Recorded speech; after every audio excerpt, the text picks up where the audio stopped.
Tatooine is sparsely populated. If the trace was correct, I will find them quickly, Master. Move against the Jedi first.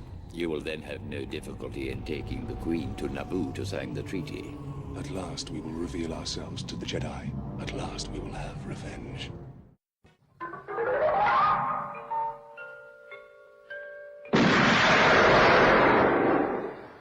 Do you expect me to talk?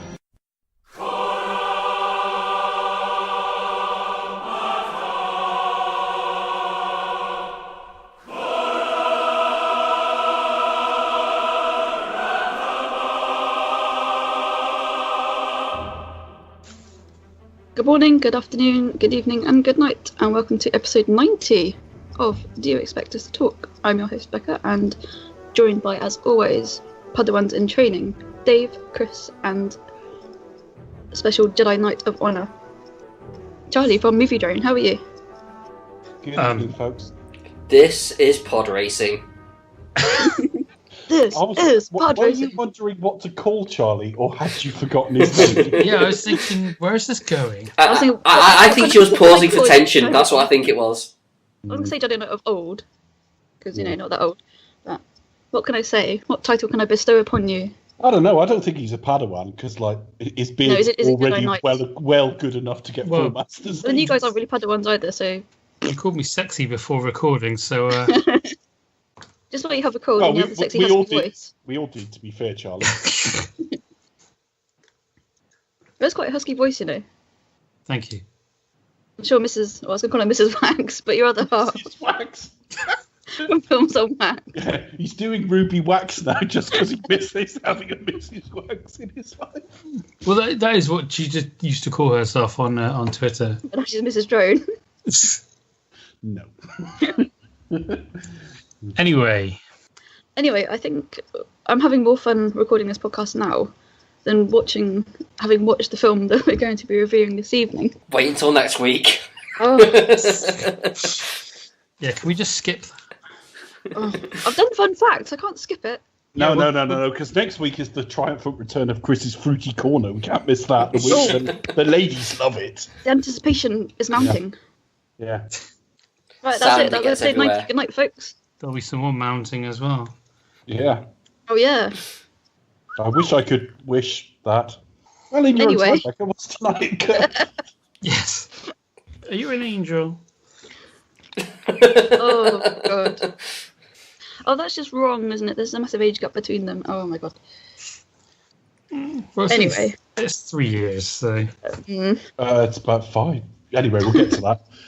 Physical age. We'll get Anyway, to that. unfortunately for you, dear listener, today we are reviewing Star Wars Episode 1, The Phantom Menace, starring Ewan McGregor, Liam Neeson, Natalie Portman, Jake Lloyd, Ian McDermott, Ray Park, voiced by Peter Serafinowicz, Terence Stamp, Hugh Koshy, Brian Blessed, Anthony Daniels, Kenny Baker, and written and directed by George Lucas. Oh, and scored by John Williams, and released in 1999. Yes, Oh my God. I remember going to the cinema to see this. Yeah, me too. Twice. Oh dear, poor you. Yeah, Simon Pegg flew to America to see this. No wonder he was quite bitter about it in the second season of Spaced. I want my money back. Yeah. Well, Simon Pegg kind of made his career off taking the piss out of this film. You really did. Yeah, I mean, he actually made... To the point where it feels a bit smug now, to me. Yeah, I totally take your point, but... yeah, this was... We just... For anyone listening outside of this country, we didn't get it till July. Yeah. So, Yeah, so it was 99. yeah, you would think that would dampen expectations. Well, firstly, the internet was around. A lot of us were using it, but it didn't have the absolute saturation it does now. There was no Twitter or anything, was And there? no social No, media no in the Facebook. same way. So, I think we knew that it wasn't that well received. I think Amazon Messenger was probably the equivalent. Was MySpace up at that point? No. No, I think I was using Yahoo. Okay. They had all the Yahoo chat rooms and everything. I do remember, Yahoo. I do remember MySpace though as a precursor to Facebook. Yeah. Oh, I mean, yeah. You didn't I'm sure. you didn't Google things back then. You Alta Vista'd them or Google or InfoSeeked. InfoSeek, oh my god. Yeah. Or your Ask Jeeves. The problem with InfoSeek is I used it the very first day I had the internet to have a good look around. Then I realised thereafter everything I'd searched for would show up as soon as you typed anything in the box. Oh dear. I very, very quickly found a different search engine. Right? Because it was like, first day on the internet, how did you get on? Well, girlfriend I love very much. I just, He's an early adopter of deleting your search history. Articles. There was what I do remember is I moved in. I was in a student house at the time. We were aware of poor word of mouth, but I cannot remember wherefore. It may have even been in the printed press. The novelization came out, I believe, and I may be wrong on any of this because it is all clouded by memory, but the novelization came out around the time I think the film came out in the United States.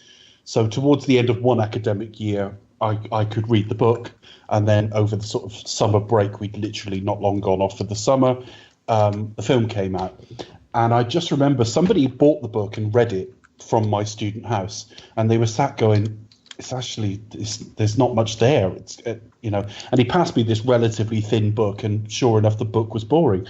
But for all of that, as much as I'll try and go and watch films and be really objective about them as far as I can, this was one of those examples where we were just all deluded, all of us. Now, I'm sure there were a lot of people who didn't like it, and I'm sure, and admitted straight away they didn't like it.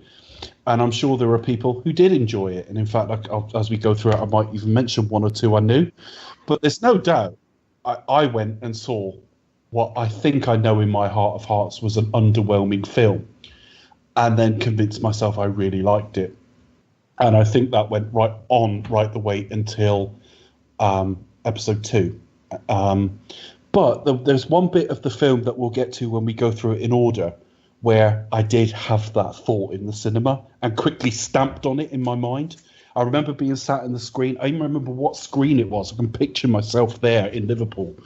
And I just remember thinking, I'm a bit bored.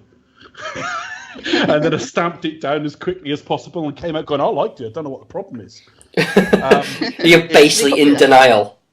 Totally in denial, more than I've ever been for anything else. Now, I've gone and seen things that have been less than great. Die Another Day springs to mind in 2002. Funny enough, shot by the same person, the same cinematographer. Yeah, it was. That's why. And the same horrible aesthetic. Well, that's why it looks so good. Less so this one in some respects, but we'll get to that. But I've come out of films before not acknowledging their full horror, let's put it that way. And sometimes average films I've thought of great, but I cannot think of an example like this where I came out telling everyone, not raving about it, but telling everyone, don't understand the hate. Hey, it's a Star Wars film and it's good. It took me years to see it, but when I think back on it now, yes, I was bored at the time, and now I've stopped trying to convince myself with anything with the Star Wars or Lucasfilm branding on it is outstanding. I can see a ton of faults with it, and it's a relatively difficult watch for me now because it's quite thin and quite dull, but it does, at least to me, look a little bit more like a Star Wars film than the other two prequels. So that's my opening thought. This was kind of probably the first example for me of, I guess, the kind of the internet hype, because I mean we first got the internet and dial up. As you had it, in, I think it was 97. So throughout that starting from that time, that was when it really started to ramp up. And you had kind of like the early days of the ForceNet website and stuff like the Force.net, and kind of the way the internet now works. I mean, I remember getting some, I think it was something in like a comic book cover or style drawing that was in like one of the newspapers, and I scanned it in and I sent it to the Force.net, and it was put up as a kind of example of, oh, this was posted here. And it's the same thing that happens now, but this was kind of the first time I'd really experienced that. So like whenever you get any little thing that comes up, that would be an idea of that's going to be in this film.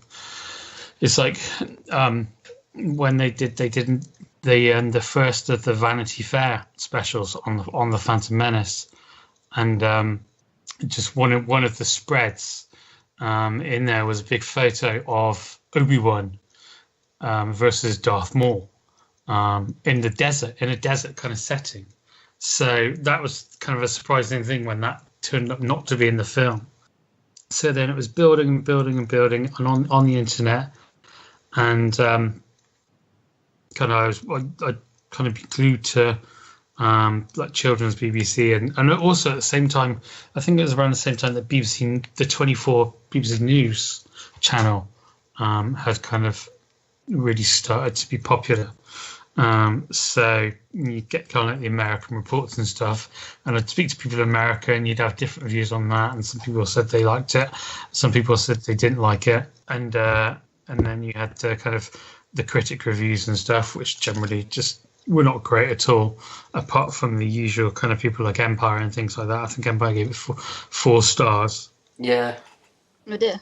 Well, it gave next week's 5 stars. Beat me to the punch, Chris. Exactly that. Yeah, and then I saw it, and I genuinely loved it. I absolutely loved it. And I saw it 13 times at the cinema. Wow.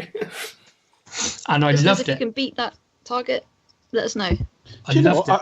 I was married to someone I'm not sure I saw that much. And I loved it every single time. And it wasn't until Attack of the Clones came out, and kind of watching that a couple of times, and everything, the cracks really started to show. I don't know what happened really. It just kind of, I just did a complete 180 on it, and I guess maybe it was just being caught up in the hype, all of that, and being so excited for a new Star Wars film. But I genuinely loved it whenever I saw it. I didn't find any of it boring. I didn't find any of it, nothing kind of stood out as being terrible or anything. I mean, I guess it was a completely subjective experience. And yeah, it wasn't until seeing Attack of the Clones where it started to I started to look at it objectively, and then look at what the problems were, and then I kind of went through a bit of a self-loathing period about it, and the kind of, oh, well, how could I be so stupid for liking this film, blah blah blah blah blah. And to be honest, I kind of flip-flopped for ages and ages and ages, especially since around that time as well, kind of the internet discussion forums really kicked off. By kind of Attack of the Clones and Revenge of the Sith, they were kind of in kind of full force as well. So it's almost it's kind of going out and kind of just seeing what was potentially your favourite thing, just being bashed again and again and again. And there was kind of quite a bit kind of just against Star Wars in general. I remember because of that, just a bit of fallout. And it's taken a long time to kind of just be able to really look at the pluses and the minuses for it. And I think there are a lot of both. I think it certainly gets too much of a slating than perhaps it deserves, especially compared to Attack of the Clones, which I think is truly terrible. Yeah, because I think it's still considered by a majority of the first 6. It's considered the worst of the first 6. It's considered the worst of the prequels. That's not a uniform view. There's people that disagree, but I think that's still seen as the case. And I have to say, and I think the reason that I think after me, it seemed sensible to ask you, Charlie, and go in like age order, is we're the two that would have been most affected by hype. And I think it's fair to say there's never been a film like this in our lifetime. And I include The Force Awakens in that it had been 16 years, and also the base of how good Star Wars films were was higher than it is now, because The Force Awakens comes back and it's like, well, the prequels weren't amazing. Nothing, for all its flaws, nothing could have met the level of hype, particularly as a trilogy introduction. No, you're right. The hype was just crazy. You see it when you. I mean, maybe we'll talk about it a little bit later on, but you see it when you watch the beginning, the documentary on the making of this. Yeah. I mean, they are getting so excited when as they get through the door to the midnight screenings, they fall into the floor and oh my god! Well, it's literally like your childhood returning back to you. It's that Yeah, thing I that don't you know. want to It's knock it. I think it would have been slightly more muted in this country just because of cultural differences. But there's no doubt we would have had excited people at midnight screenings cosplaying as well. So I don't want to knock it. It's just and to be the first through the door, to it. There's never been anything like this. It was absolutely huge. I remember it was the same year as like The Matrix, so it was quite a prominent year for me because it was the same year I did my GCSEs. So like the year I left school, started going to college and that, and got my first job and all that sort of stuff. So it was kind of like a poignant year. And I remember watching it not as a. So I would say out of the four of us, I'm probably like the lesser of a Star Wars fan. I liked it, and I was excited for it, but I don't think I had the same emotional investment. But my opinion is kind of like slap bang in the middle between Dave and Charlie in this one. Like I really enjoyed it. I had a really good cinematic experience watching it in the cinema. I think. Honestly, I didn't think it. I thought it was particularly great, but I thought as a blockbuster film, it did the job, and I was like excited for what it was doing next, which I think was kind of like why episode 2 was a letdown. Where it was like where Charlie sort of said we only won episode 2 when the crack started to show, and you realise, oh crap. So I was always kind of like a mild defender of this film, and watching this with fresh eyes today, I'm kind of sad to say I can kind of see why everyone fucking hated it. But I understand it's a weird sort of hype machine at the time. I think why everyone just kind of like just really wants to love it so much that nothing was going to stop people from having that opinion from the offset. But it's a fascinating thing about the human brain, isn't it? Though, I mean, no wonder it's possible to plant false memories and things like that. That the human capacity for self-delusion is massive. Now, I mean, again, a Bond example, Spectre. Now, I don't dislike Spectre particularly. I've got real problems with it. But there's no. I came out going, that's brilliant. I loved it. And the ability to convince yourself of something with the evidence in front of your eyes saying something quite different is stunning. Yeah, absolutely. I think it's when you're excited for something and you have like an investment, because I think I'd be like the same. I'd be excited for a new Bond film. Though I'm a bit overcritically sometimes. It's like, God damn it!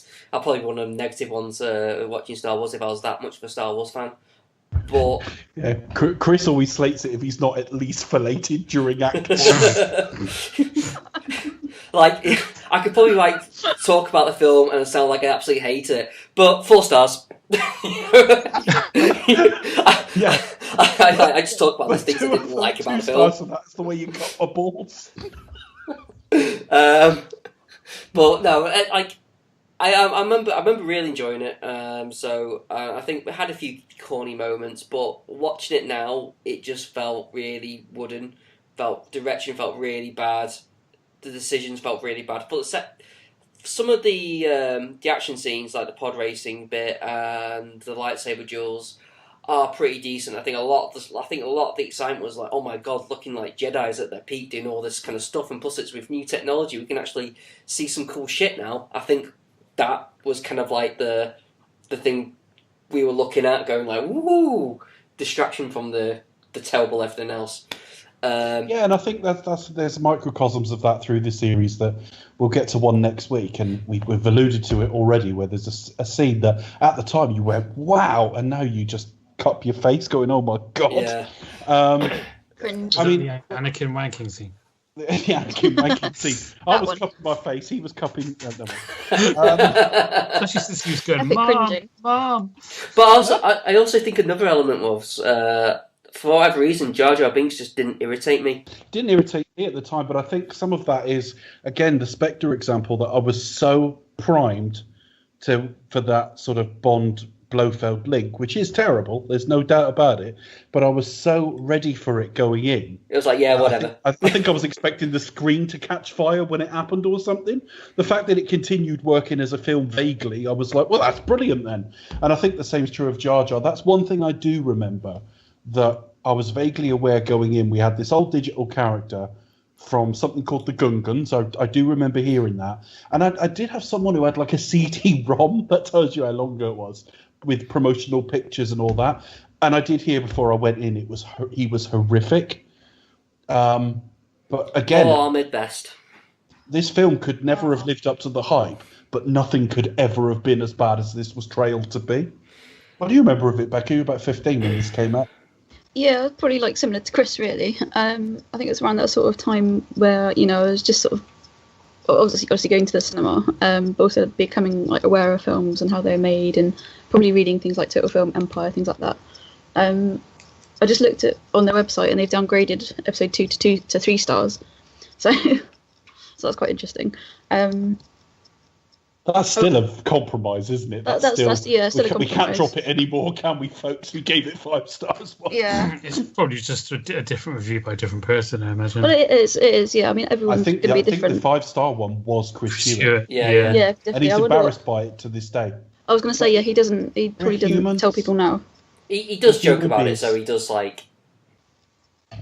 He does admits take on the kind of chin where it is, regularly, but- so. Yeah, it's who is it? Let me just see. Colin Kennedy, but that was updated last summer, July 2016. I think he writes for a few different publications. But yeah, I don't know. I think with Jar Jar, definitely, it was certainly squarely aimed at children, even though kids, you know, love a bit of tax and, you know, trade embargoes and all that shit.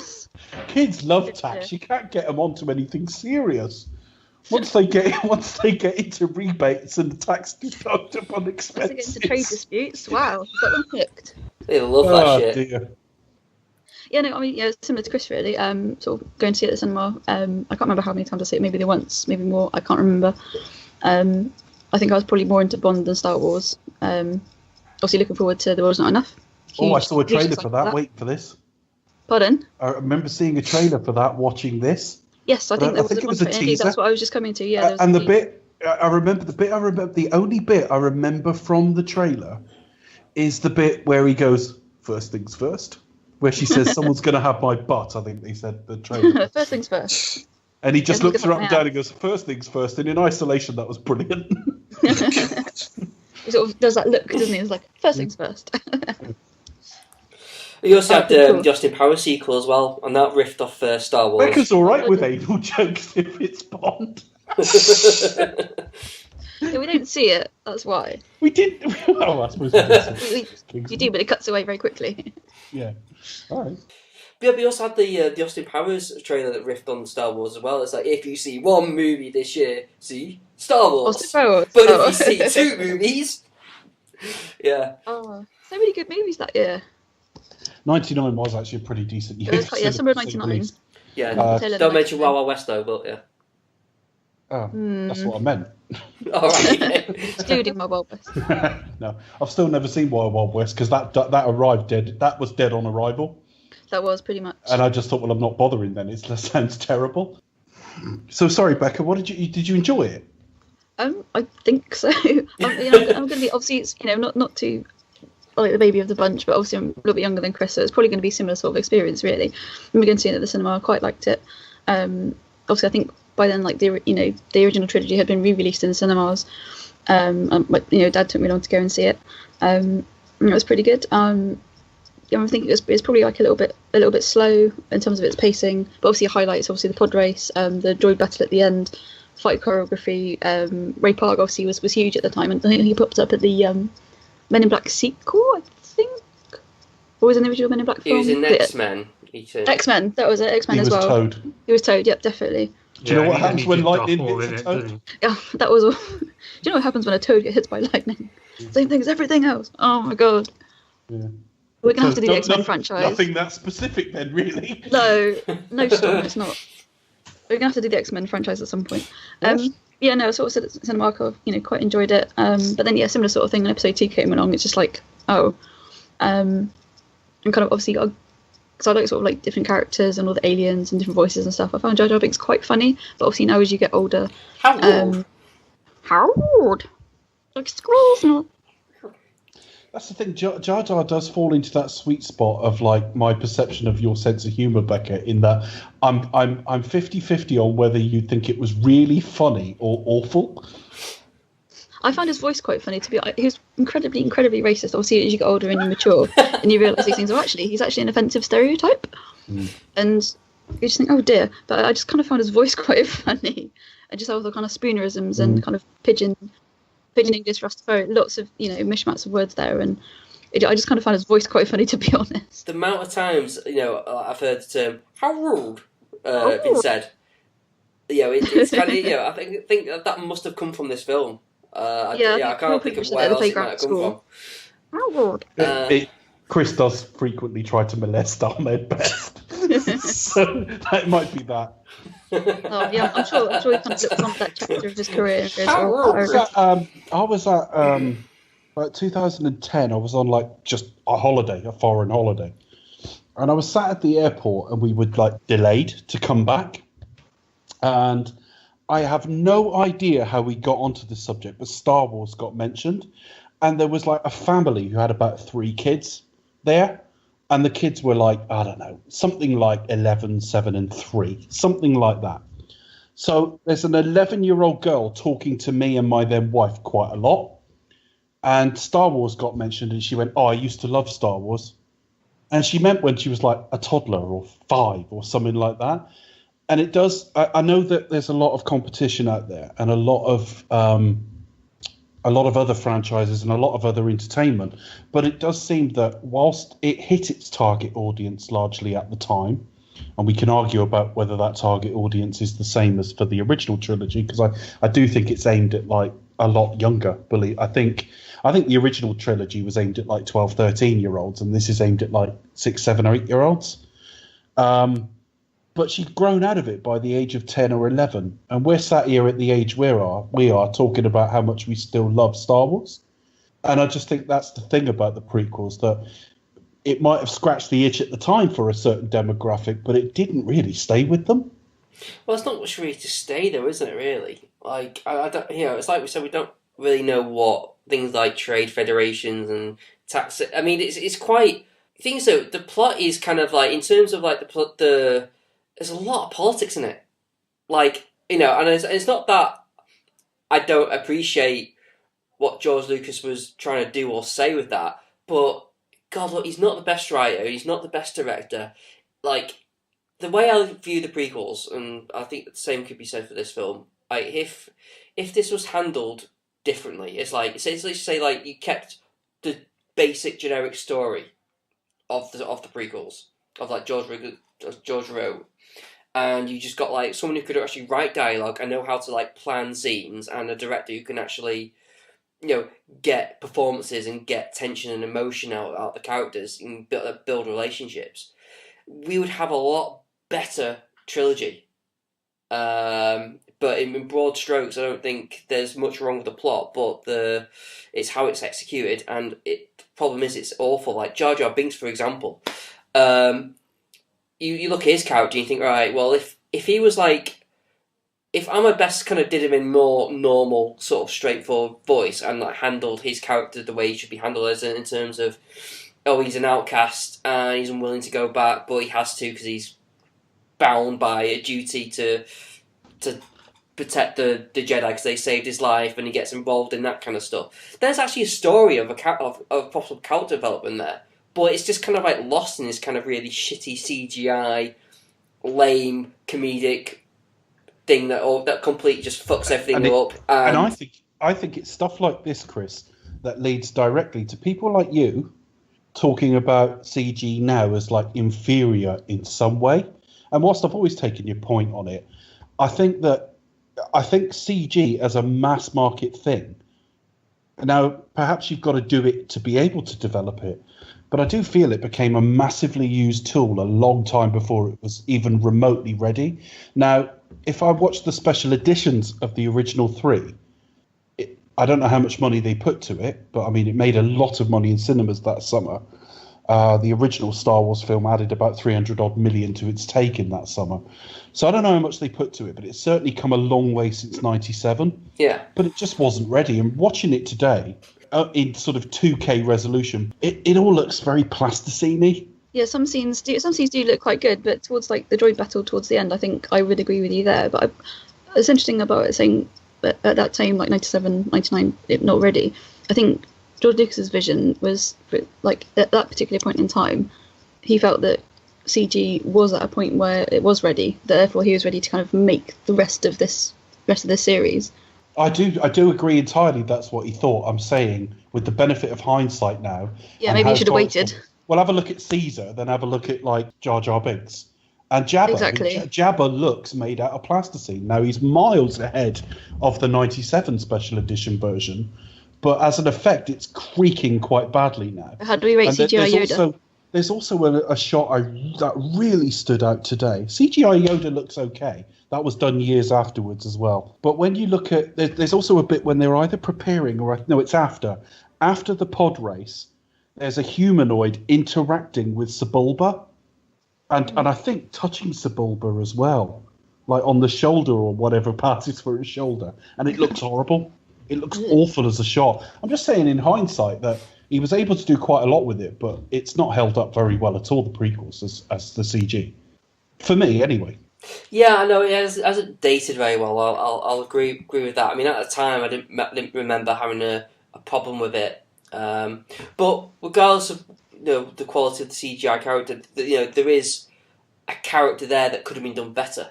I think that's kind of what I was saying. Even like in terms of like how he fits into the story, it could have been handled so much better. It couldn't have been as bad as it was. But I think that the same could be said for every other aspect of this film. Most of it, yeah. Yeah. Anyway, talking of that, most of it, shall we discuss this film sequentially, folks? Go on then. Should we continue? Should we continue the format we've so carefully developed of having Charlie forced to remember the crawl at short notice? What's in the crawl, Charlie? Oh Jesus! Tax. Yeah. On the spot. Fun fact. It is literally. He's got you googling it on his phone. No, I'm not. I'm trying to remember what it is, and yeah, it's.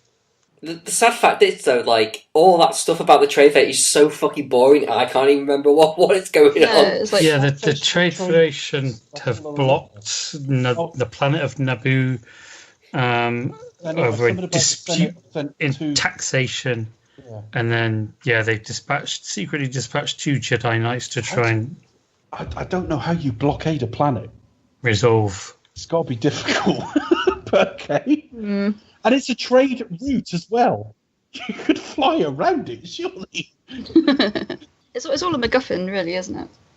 Yeah. It's not really about trade dispute or, tax dispute. Not. How can a man who is, at this point, raising 3 children, if you watch the beginning, the commentary we've already referred to, the shot of one of the earlier shots of the film is 1994, and he sits down to longhand write his first draft. But the first thing you see is getting his kids ready for school.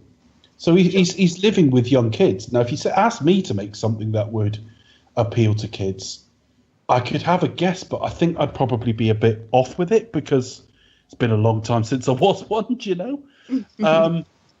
Lucas had young kids in his life. What made you think, well, tax in the Senate, they'll love it? We always get sort of kids authors, Charlie Hickson. I was going to call him something else. I forgot his name.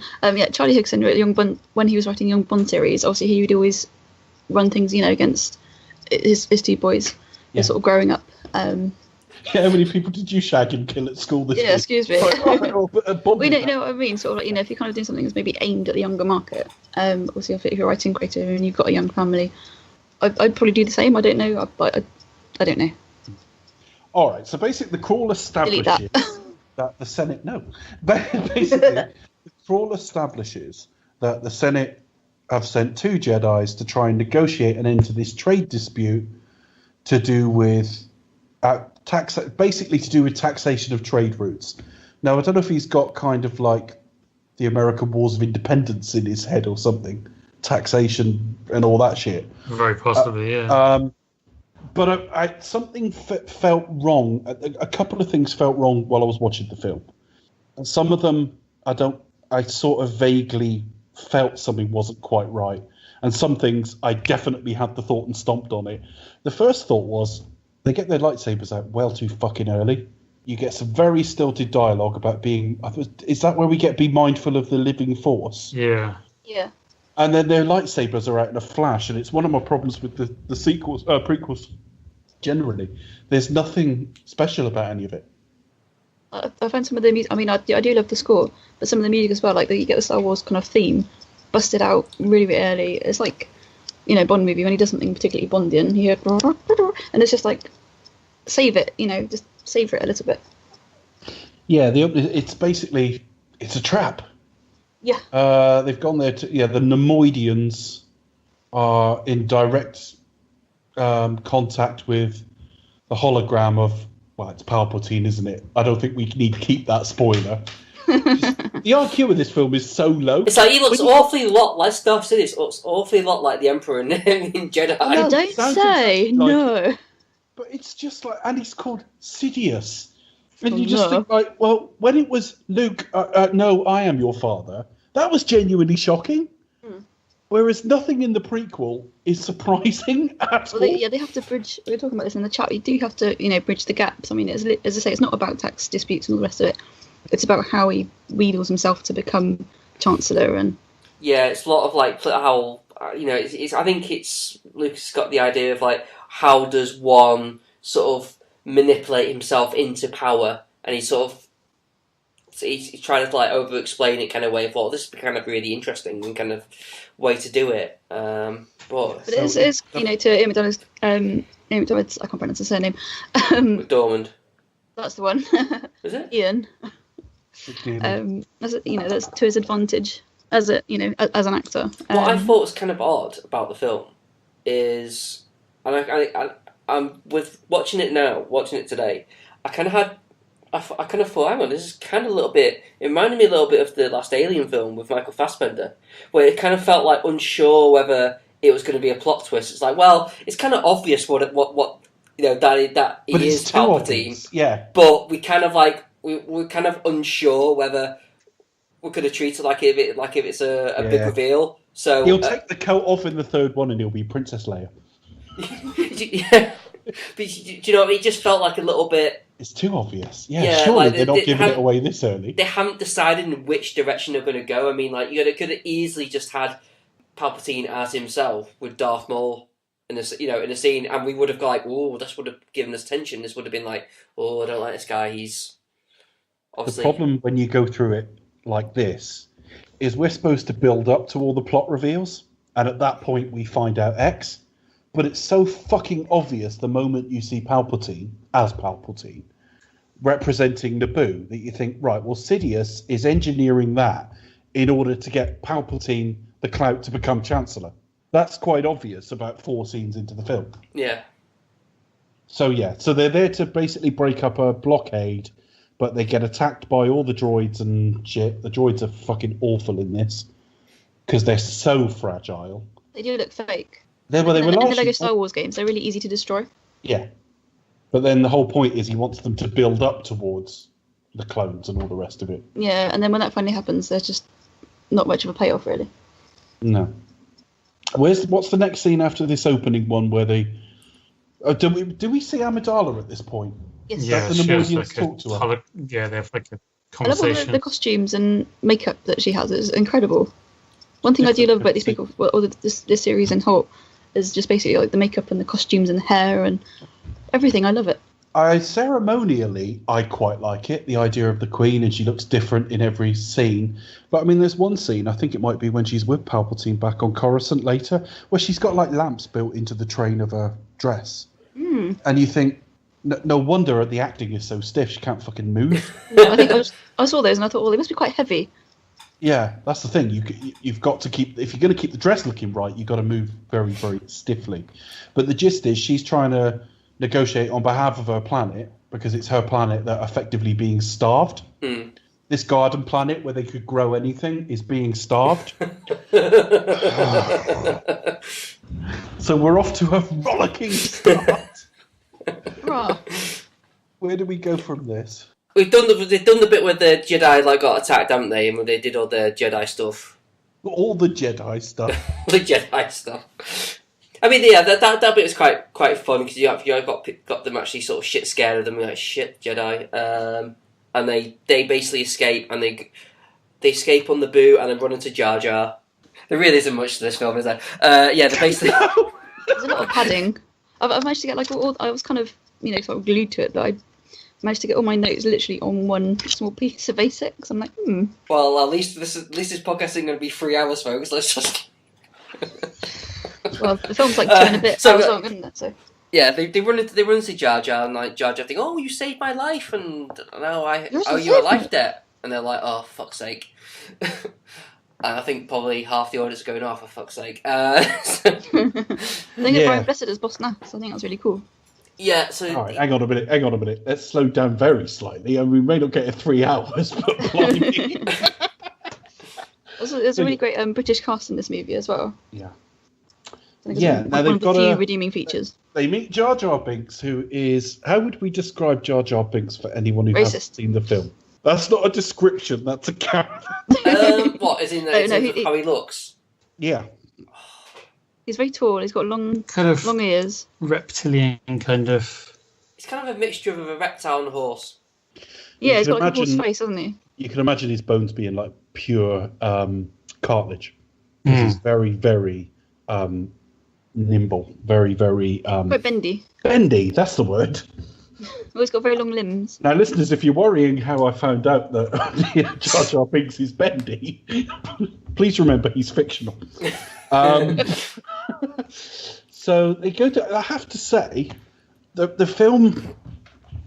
They are guided to the Gungan homeworld, or the homeland, which is an underwater city, and they swim down there using the sort of stuff from Thunderball. Yeah, the reread of Thunderball, isn't it? Pretty much. Prop Master forgot which film series he was doing. First really beautiful shot of the film, though, the Gungan city. It does look good, doesn't it? It's literally like Atlantis, I imagine. It was really beautiful. Yeah. Now, it turns out they get there and walk through these kind of permeable glass walls that kind of like gel. And they see the Gungan leader, Boss Nass, who's played by Brian Blessed. And at this point, virtually, you can see why Ewan McGregor got really pissed off with this, because like everything around him, apart from Liam Neeson, isn't there. It's got to be quite difficult to act against. Yeah. He does it quite convincingly, though, I think. To his credit. I think he's better in the subsequent weeks, but I don't think it's necessarily his fault. He's not given a lot to do in this. Yeah, I think I said before. I think Neeson carries this film, and Ewan carries the other two films. He's still very much like Ewan McGregor's still very much like. Yeah. Obviously, the Padawan learner at this stage, and doesn't have the Jedi Knight status until right at the very end. It strikes me that they've got to have him in the film, and later on, he's just left on the ship to stand looking a bit concerned. And do a they don't give him a lot to. There's two half interesting characters in this film. They're both fucking killed off. So anyway, so they've got to get transportation through the planet core to like the capital city of the planet. For some reason, they've got to go through the planet core, and this is the bit where I thought I'm a bit bored because they're owed a life debt by Jar Jar Binks, so he goes with them. Lucky for us. And they're chased by some creature who's then like captured by or bitten by another creature. Very like there's Chris's sound effects of what that would have sounded like. Right, and it's just like the bit for those of you who haven't seen this, who hasn't seen the Phantom Menace, but it's very like Kirk on the Star Trek. Planet. Yeah, Jesus. One after him, and then a bigger one sort of jumps away. There's always a bigger fish was his line. And I just remembered looking at my watch at that point and just thinking, oh, I'm bored. And they're going, no, you're not. It's brilliant. It's amazing how much it drags for a lot of the film. Like the worst part is when I'm on Tatooine thinking, fucking hell, how how long is it going to take to get to that blooming pod racing I know scene? it wouldn't have worked from a point of view of like storytelling, but you kind of just wished that it had been like the end of A View to a Kill.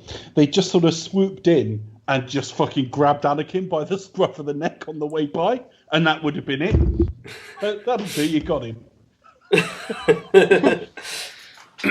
So they rescue Amidala, and I can't remember exactly how that happens. The meeting of the Queen and all that. They just jump off a Yeah, they just like top of a building type thing, and it's just like in a courtyard somewhere, just like sort of like Yeah. jump in and just Oh, take yeah. out the. It's all some really trouble. perfunctory, isn't it? It's all like there's nothing until Maul that's even a threat. Well, no, not really. Because they could deflect anything. The droids can be like mind pushed out the way, force pushed out the way, because they're just so feeble. And the moment they're even touched by a lightsaber, it just goes right through them. Yeah, Wow, that's they're all just terrific. disposable fodder, aren't they? So Okay. yeah, So they get off the planet, but they're still being pursued. yes, and then they decide to go to Tatooine because it's like out of. No, but before that, we get fucking R2-D2 getting a Jim will fix it badge. Oh shit! Yeah. No, was it necessary to have these two? Like, I know C3PO comes later on, but is it necessary to have these two droids in the prequels? They have to show kind of where they came from and how they met. Do they? And it's basically like origin story, kind of a little bit ish. Do they?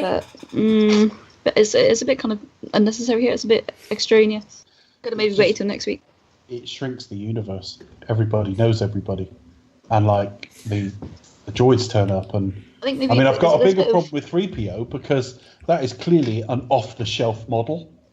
Yeah. So unless Anakin's bought a fucking kit, Has he really made it himself? It's just like that thing in Robot Chicken where like they do the scene when Empire when he cuts off Luke's hands and says "I am your father," and then just spurts out all the stuff in the prequels like the midi-chlorians and like and I built C3PO. it's like if you're not going to take this shit seriously, I'm out. so they've got to get away. I think they've got to get to hyperspace, haven't they? And basically, R2-D2 mends something in time, and then gets a hero's worship. What did you think, Charlie? I really like that scene actually. I mean, it is something that has always been consistent, and Lucas has always said that the kind of real constants throughout all the stories has also always been R2-D2 and C3PO. Yeah. And while it's kind of gone from being through their point of view, which was kind of like the original idea, I think that is kind of consistent with what he's always stated. So I can forgive for that. The Force Awakens through R2-D2's point of view would have been really static, wouldn't it? Just looking at a wall for 2 hours. And then quick visit to meet Luke. Credits. Okay, so the ship gets damaged and all of that. R2 basically saves the ship, gets introduced to the Queen. I think around that point we can, if you've got functioning eyes, you can see the Queen doesn't look quite the same sometimes. Yeah, I think it looks like kind of like Keira Knightley. Because it is Keira Knightley. It is. Fun fact, folks. Isn't Sophia Coppola as well in this as one of? I've got a fun fact about that. Okay, I'll be quiet then. So yeah.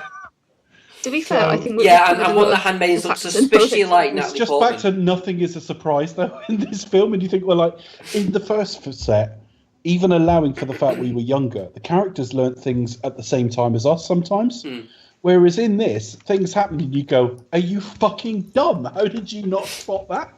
But so they head for Tatooine, and just the right bit of it as well, and they go to a junk shop. And then meet Watto. Again, another racist stereotype. It's what happens when your local rabbi falls in love with Gonzo. Yeah, unfortunately. It is basically, well, I think there was a little bit of aspect of that in Gonzo as well, but obviously you've got like the great big nose and like the blue colouring, and you just think, oh dear. It's just a Jewish moneylender, isn't it? Unfortunately, it is. Yeah. Sherlock through and through. The way I've always seen it, anyway. But Anakin's there as a slave. Yeah, slave boy. Very sad. Now, Jake Lloyd doesn't have to get some shit about this, doesn't he? Yes, I think he retired after this film, didn't he? Claiming because he got bullied and everything. But you still see him at like conventions, and he's still happy to talk I don't about even movies. know if you do now. He's been diagnosed with schizophrenia. No, probably wow.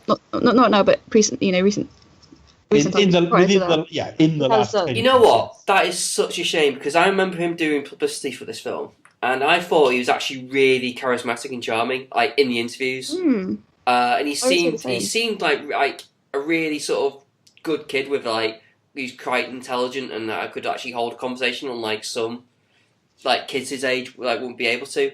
So I thought, oh, he's he should have a bright future ahead of him, and it just feels like such a shame now. I agree. I mean, schizophrenia, I don't really know what causes that, so I'm not going to blame this for that. No, But certainly it's he didn't usually have a stress happy. related. Usually, He didn't have a happy existence after this. He got a lot of fun poked in school. But in terms of him, I don't know that I think he's the problem. Again, watching that film, The Beginning, we saw the final three. They got it down to three young actors of like 8 years old or whatever. And you see their screen tests, and their screen test is that "Are you an angel?" sequence, which I think you've got to be a genius to come out of looking good, but fair enough. The first kid they show doesn't look right anyway because he's got very brown hair, but he's really kind of in his shell doing the scene. I think the whole thing, I think the filming would have broken him. He's just too shy looking. And then you've got another kid who's almost too professional. He kind of looks the part. He's blonde hair, looks a bit like Mark Hamill, but he's got a very mannered portrayal of the scene. And then Jake Lloyd, you see Jake Lloyd's, and by comparison with those two, he lights the screen up. He's suddenly it's suddenly got life in it. I can see why they went with him.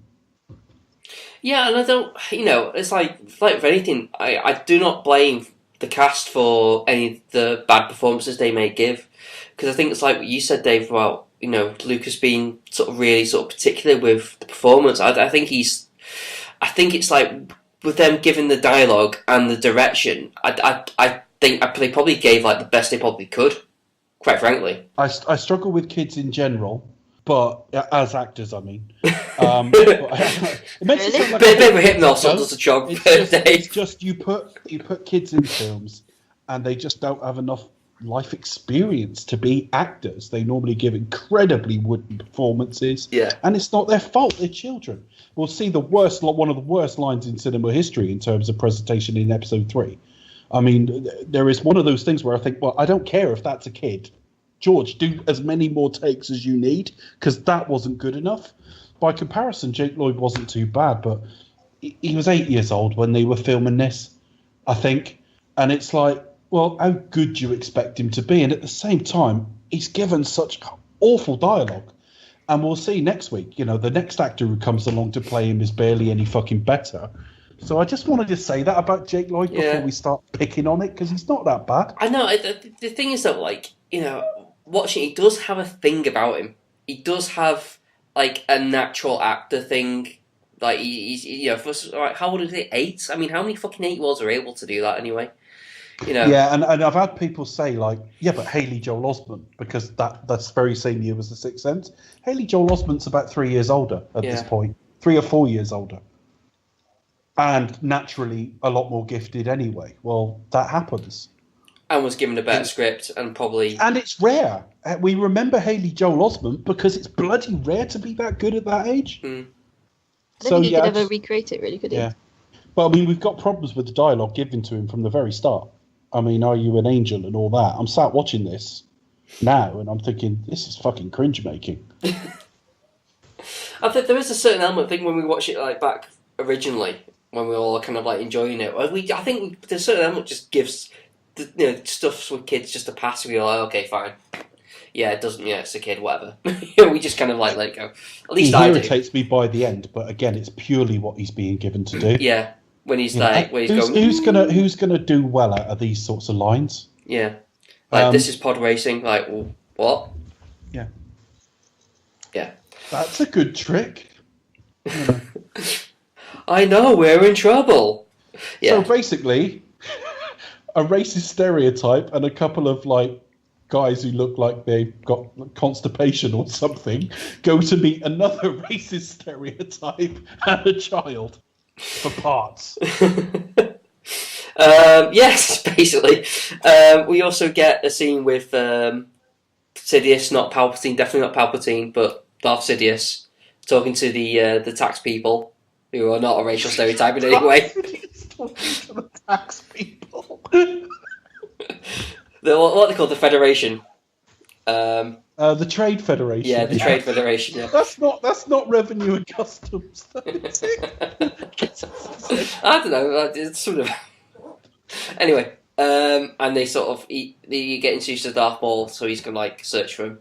Yes, I'll send my apprentice. Darth Maul was all over the sort of publicity for this, wasn't he, Charlie? Yeah, it's everywhere. He was kind of like Boba Fett, I think. He's probably like in regards to fandom of like in terms of he just looked really cool, and then they didn't really neutralise on him much. It was just kind of like, oh, was that it? That all we got of him? Yeah, it was disappointing. Now, I can understand that across the 6 films, he wanted to emphasise Vader. So do you want somebody else fighting for that kind of attention across the films? But, I mean, he was so built up in the build-up to this film. And he did look so cool. And he's in, like, 1 and a bit scenes. Really. It's disappointing. It was disappointing. It was, yeah. You think... I understand the notion of killing him off at the end. But you think, okay, well, let's utilise him as much as you can, sort of let him be like sort of a larger part of the film. Let's get the most out of him. But yeah, have him in the dinner scene. he might have been hungry. Yeah, just sat there. Everyone go like, "This is a bit awkward, isn't it?" Yeah. No, the dinner scene. Good, isn't it? Jar Jar's funny. Or what, making like burpy noises and doing stuff with his tongue, yeah. Yeah, doing stuff with his tongue. Liam Neeson has to basically teach him manners. Yeah. He does pretty much. Grabbing his tongue and such. So, Moving on. I've not got much to say about that, but where do we go from there? So, I think this part of the film was just really boring. Like, it just goes on about, okay, he's a slave, yes, he's got Jedi powers, and there's like, yeah, there's a bet, there's pod racing, We've seen he's building C-3PO to help his mother, because what she really needs is a protocol droid. I think what she needs is a stiff drink and a sit down. Yeah. Woman. Yeah. So we've seen that. We've seen that he can. Doesn't he talk to Shmi, her mother, about how the boy appears to see things before they happen and stuff? Yeah. You can sense that he's force sensitive. And then find out he's got a high midi-chlorian count. What was that? He talks about it was. They're talking about pod racing as well, so we sense that's coming. And he does take a blood sample and send it to Obi-Wan, who's just sat on the ship looking. Sends it to the lab. Over 20,000. Yeah, which is completely without context, so meaningless. Is that high? It's off the chart, but we don't know what the chart is. Over 4. Maybe the chart goes up to 10,000. Well, he does say right away, said even Master Yoda doesn't have that many. Yeah, but Master Yoda's 2 feet tall. So in proportion. Yeah. Yeah. It's a question like, in regards to like being force sensitive, can like other Jedi sense if other people are force sensitive? Like, it says, oh, actually, you've got, you That are kind of. appears to be the suggestion here. But doesn't he talk to Shmi about basically Anakin is a virgin birth? Well, yeah, there's that sort of Chosen Christ. one. There's that Christ theology. It's sort of like, oh, then he doesn't have a father. He just came. Did he? Okay. He's basically Space Jesus. Yeah. Oh, dear. Possibly conceived by the Force, we don't know. It's not that well explained. But they take his blood anyway and find that he's like... He's just... The chosen one. Yeah. Like Christ. Yeah. I think that's all the thought Lucas put into it. He's like, yeah, that makes sense, yeah. And then they hatch a plan that if he can win a pod race, They can sort of bet on him for his release. And they tried to get his mother really, really briefly. The boy and his mother. No, all right, just the boy then. Fuck her, who cares? See, what would have happened if they just took him anyway? You got one pissed off like slave owner. Yeah, what's he gonna do? I'm not really worried. Fucking Gonzo's gonna chase me across the universe. What's he gonna do? I mean, quite frankly, Liam Neeson could just literally like sort of like, oh, how about you let him go for nothing and I let you live? Deal? Yeah. Yeah, brilliant. Okay, so the Jedi are quite fucking thoughtless twats, aren't they? So then we get to the pod race. Yeah. Jesus, we're whipping through this. There's nothing in this film. Well, things are all the scenes are kind of really boring. I mean, like, I will say this about it, and it's one of the positives that Lucas does well. He is good at world building. I did actually quite like the looking at the sort of Naboo and looking at sort of like the Tatooine and like kind of the stuff with the pod race and all different creatures. All that stuff is actually really, really well thought out. I actually kind of really enjoyed that aspect of it. It's just a shame that the plot and the dialogue and it's just all badly done and it's directed in such a crap way that it just all falls down. So, but yeah, the pod racing bit is probably one of the highlights of the film, isn't it? I think, especially for a lot of people. There's something to it. I mean, and the thing is, as much as they talk about how much CG's in this film, and they're right, those stands were a miniature. So there's a few more practical and effects in it than were realised. I think the only real problem I've got with the well, it's quite a big problem as problems go. The big problem with the race, apart from the fact various cuts have changed on that as well as to whether it's 1 lap, 2 laps, or whatever, is it doesn't actually make any sense when you figure it out. I mean, they're like a lap or two ahead before he gets going. You know what I mean? Yeah. And he manages to like beat them. It's a good 30 seconds of like. Yeah, it comes to a point where it's like, I mean, that's even better than a Herbie film for winning. Herbie, oh my god. Well, you know how like Herbie could make up any deficit to be like that. Herbie, right? It doesn't actually. What it sells me is exceptional reflexes because it's clearly dangerous, but I'm not sure that it convinces me extreme talent. He's actually just in a phenomenal craft. He must be if he can make up a lap just like that. Well, he can charge the other side up and get both engines working, can't he? When one fails. Charlie, what did you make of this? It's all right. It's quite well put together, I guess, as an action sequence. Did you think it was overlong? Because I thought it did start to like drag a little bit. I think the original one wasn't, but the new one was, where they've added the extra lap. Oh, that's probably why then. That definitely is. But I thought it was cut quite well. I noticed there was no use of score as well. I think that helped. It's much like last week with Jedi, with the speed chaser things. There wasn't use of much score, so it was actually just hear like a lot of like the engines revving. Yeah, not until his engine breaks down anyway. Yeah. And then they used music from earlier in the film. Oh, okay. I don't even know what I have and haven't noticed there. I'm certainly aware most of it is you're hearing the sort of mechanics of the craft or the crafts. It's not terrible, but and I know there's a plot reason because if he wins this race, he's got to get off the planet. We know that Lucas has a recurring motif of speed. I think if there's one thing the race does very well is sell the illusion of speed. I think it does that very well. But like a lot of these films, it feels like busy work. They could have worked out any method to get him off this planet, including just fucking taking him. The thing is that this is where Lucas put himself in a fucking hole by the beginning. Is this entire film is just a crawl, or maybe 10 minutes of flashbacks or something. The point is that the things that he had already set up in the original trilogy, when he goes, when I first met your father, he was already a great pilot. But I knew in him there was the Force or what have you. So he's got to kind of stay true to that. So when Obi-Wan first meets him, how do they do that? Oh, he's doing this fucking podcast thing. And then he gets sent into battle as a 9-year-old and accidentally blows something up. It's bullshit. And it's just, it fucking just destroys that that first scene when Ben first tells Luke about his father, and how evocative that scene is. I know. And then When I just first draws met out him, he was a this- precocious kid who used to do things by accident, but he had quite good reflexes. For me, it's like, oh, he was a great friend, and you're thinking like for the entirety of those films, you do nothing but bicker. Like you do not get on at all. Well, they've never sold us the warmth of the character. No. I mean, if you're going to film them 3 years apart, I guess you're going to...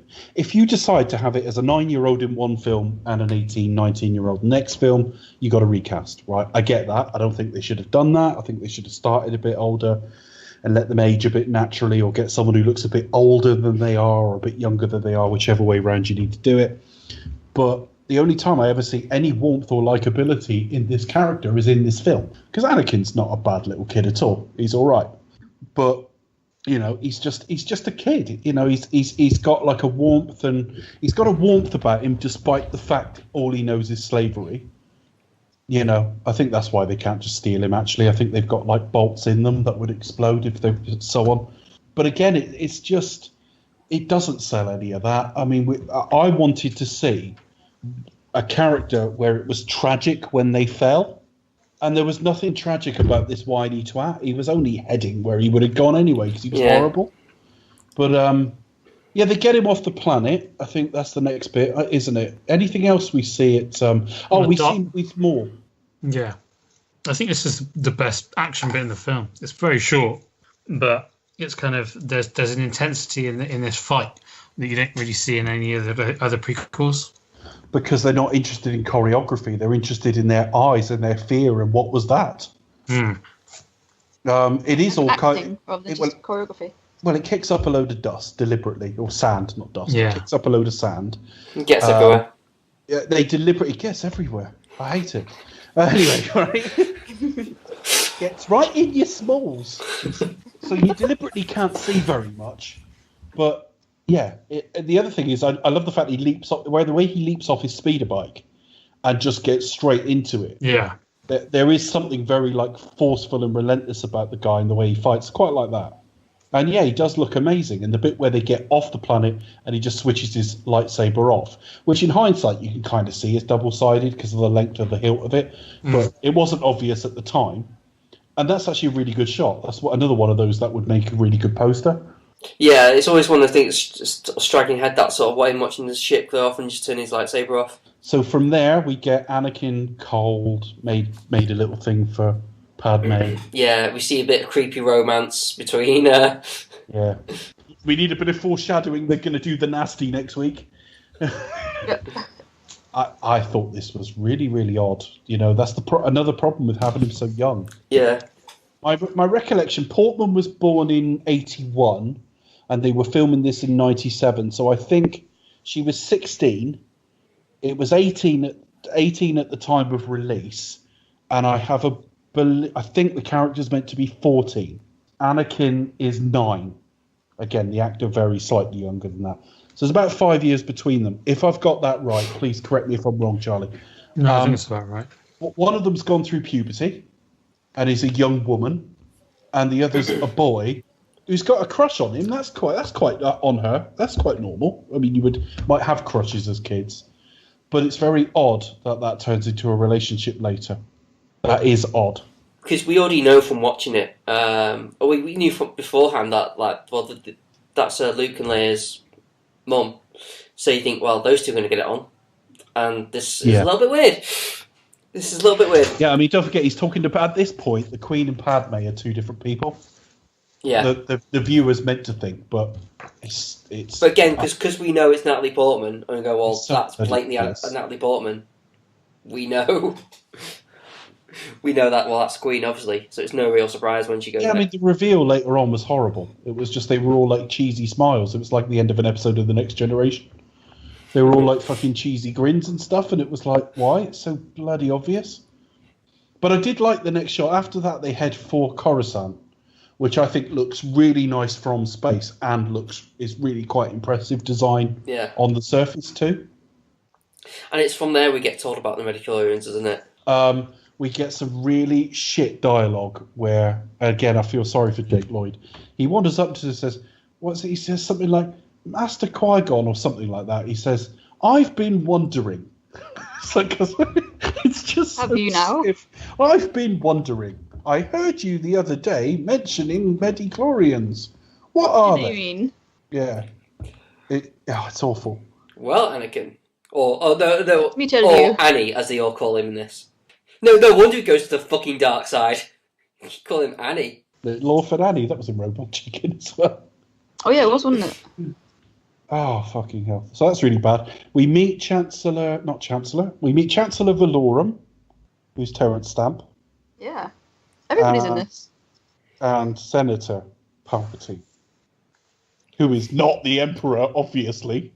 No, Clearly, he's only got the best interest of the Queen at heart. yeah. And See, basically, what are they there for? To try and basically use the Senate to kill the blockade? Yeah. yeah. So basically, sort of, he gets her to do a vote of no confidence. In 'Cause, Valorum. yeah, which doesn't really surprise me because he the first act he's like, oh, he says, oh, would you be willing to wait as we go to committee? She says, no, I'm going to vote for no confidence. Like, well, hang on, I was just asking. I've changed my mind. But yeah, it seems to be like she votes for no confidence, and that means that means he's out. I mean, Because it's like one no person confidence says- in the government. There now needs to be some sort of democratic process to either reaffirm him or replace him with someone who loves democracy. Because we all know that he loves democracy. He loves democracy. I do like the design of the Senate chamber. Yeah. I don't know how much sense it makes, but I like it. I like it to look at. And then we meet all the Jedis, the Jedi Council, don't we? Oh yeah. Because they want to tell him all about Anakin's, ability. Anger to... leads to Yeah. We need to do Anakin. Can you guess what's on the Etch a Sketch competition? Etch a Sketch. Can you guess what's on the iPad? Yeah. They are basically doing that thing that Bill Murray's doing at the beginning of Ghostbusters. What's on the back of the It is card? pretty much the same. Hang on a minute. Are you suggesting Qui-Gon's trying to get in Anakin's? No, right. Oh, that's grim. Yeah, should have brought that up, Chris. far. Okay, so they prove he's force sensitive because he can see things.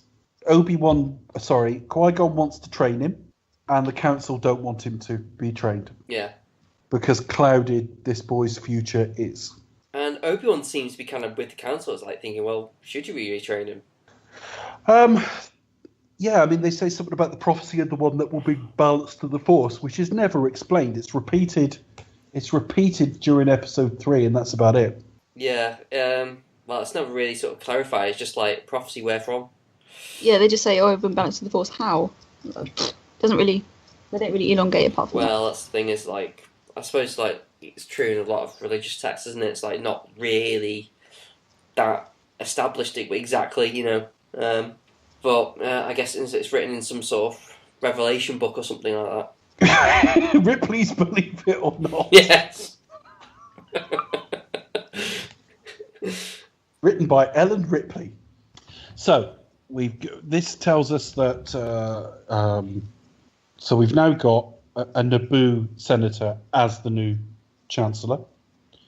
We've now got the boys. We now told the boy has something about him we're not comfortable with. Apart from that, Samuel L. Jackson was outwasted. I don't know if he was. I don't know if he said it on all. He might have said it on hundreds of shows. He might have said it like on loads of chat shows he went on. But I remember watching TFI Friday, and he came on, and Chris Evans asked if there was anything he ever really wanted to do, and he said, "I want to be in Star Wars," and then suddenly he's cast. He was. But I don't know if it was on the basis of that show or he said it on like countless chat shows. It could be one of those things where like he was cast, and then when he's asked, he goes, "Yeah, I want to be in Star Wars." I've just got a role. Yeah, I mean, I think he said it about 3 years before though. Oh, is it? Yeah, Okay. I don't know. Yeah, I don't know which one he was on that got him the job, but I think it was off the back of one of them. Yeah, it could well have been TFI Friday. He said it on there, but that's not to say. Sorry, it's my alarm going off. Really? Yeah, sorry. You didn't cue the music on in the room then. I wish, sadly not. Sorry. Fucking, it'd be a pie if there was, wouldn't it? It'd be like... Big orchestra in your room. I'll wake you up. All right. So then they decide. So Amidala's pissed off and wants to go back to Naboo to be with her people. Yeah. Shut away in her palace. Mm. With the mono face. Yeah. She has a bit of a mono face in this film. I'm sorry. No, she is. I got a feeling she hated this though. But then Natalie Portman's got like a bit of a track record of that, agreeing to appear in stuff and then whining about it. Marvel Universe. She was the same with the Marvel Universe. She was desperate not to be in any of the sequels. You think, well, don't sign to do something that's fucking sequelized then? Yeah. Yeah. So the Jedi go back with her. We find out Padme and the Queen are the same person. Yeah, because they meet up with all the Gungans Yeah. in that sacred place. He asks for Gungans for help to things, so she sort of like bows to him, essentially.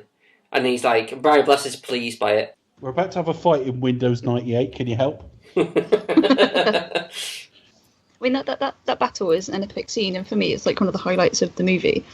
But it does, like, you got rolling hills, nice blue sky, a little bit of clouds. It's Windows 98 desktop. For any of you old enough to remember.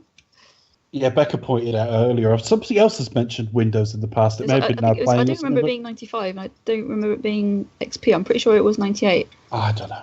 And it had like the rolling hills, green. So now we've got basically the Gungans against the battle droids in England's green and pleasant land. Yes.